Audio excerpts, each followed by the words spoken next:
അഫ്ദലു സിയാമി ബഅദ റമളാൻ ശഹ്റുല്ലാഹിൽ മുഹറം. റമളാൻ കഴിഞ്ഞാൽ നോമ്പെടുക്കാൻ ഏറ്റവും ശ്രേഷ്ഠമായ മാസം വിശുദ്ധമായ മുഹറമാണ് എന്നാണ് മഹാനായ റസൂലുള്ളാഹി സ്വല്ലല്ലാഹു അലൈഹി വസല്ലം പറഞ്ഞത്. ഇവിടെ ചോദ്യം വരും, എന്തുകൊണ്ട് മുഹറം, എന്തുകൊണ്ട് മറ്റു മാസങ്ങൾക്ക് ഇത്ര ശ്രേഷ്ഠത വന്നില്ല എന്ന്. കാരണം മുഹറം എന്നത് ഇസ്ലാമിക പേരാണെന്നാണ് അതിന് കാരണങ്ങൾ പറയാം മഹാന്മാർ. കാരണം ജാഹിലിയ കാലത്ത് ഉള്ള അറബി മാസങ്ങളാണ് നമ്മുടെ കൈകളിൽ ഉള്ളത്. അന്നും ജാഹിലിയത്തിലുള്ള പേരുകളാണ് ഇന്ന് നമ്മൾ എല്ലാ മാസങ്ങൾക്കും ഉപയോഗിക്കുന്നത്, മുഹറത്തിനൊഴികെ. മുഹറം, സഫർ, റബീഉൽ അവ്വൽ, റബീഉൽ ആഖിർ, ജുമാദുൽ ഊല, ജുമാദുൽ ഉഖ്റ, റജബ്, ശഅബാൻ, റമദാൻ, ശവ്വാൽ, ദുൽഖഅദ, ദുൽഹിജ്ജ എന്ന ഈ 12 മാസങ്ങളിൽ 11 മാസത്തിന്റെയും പേര് ജാഹിലിയത്തിൽ ഉണ്ടായിരുന്ന അതേ പേരാണ്.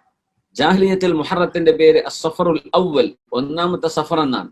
അതിനെ നബി സല്ലല്ലാഹു അലൈഹി വസല്ലം തങ്ങളാണ് മുഹറം എന്നാക്കി മാറ്റിയത്. അതുകൊണ്ട് തന്നെ ഇസ്ലാമികമായ പേരുള്ള, ഇസ്ലാം പേര് നൽകിയ വർഷത്തിലെ ആദ്യത്തെ മാസമാണ് മുഹറം. അതുകൊണ്ട് തന്നെയാണ് അതിന് വലിയ മഹത്വമുണ്ടായത് എന്ന് മഹാന്മാരായ ആളുകൾ അതിന് വിവരിച്ചിട്ടുണ്ട്. സ്വഹീഹ് മുസ്ലിമിന്റെ ഷറഹിൽ നമുക്ക് ആ വിഷയം കാണാൻ കഴിയും.